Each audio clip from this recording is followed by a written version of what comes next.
कृपया छोटो बनाइदिनु होला। प्रस्तुतिहरूको निकै लामो लाइन छ। अब हामी करिब 25 मिनट रहनेछौँ र त्यो समयमा हामी जति हामीले सक्छौँ र त्यति हामीले सांस्कृतिक प्रस्तुतिहरू राख्नेछौँ।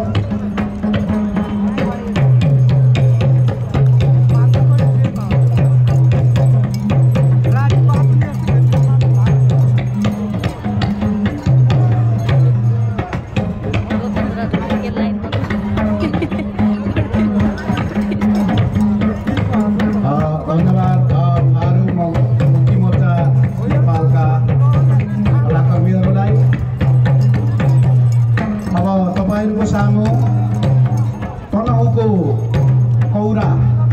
कौराहा नृत्य तयारी अवस्थामा रहेको छ र यस लगत्तै रूपन्देहीको जलजला भन्ने नृत्यको लागि तयारी अवस्थामा रहिदिनु म हार्दिक अनुरोध गर्न चाहन्छु र कृपया यो प्रस्तुतिलाई छोटो बनाइदिनु हुन म हार्दिक अनुरोध गर्दछु।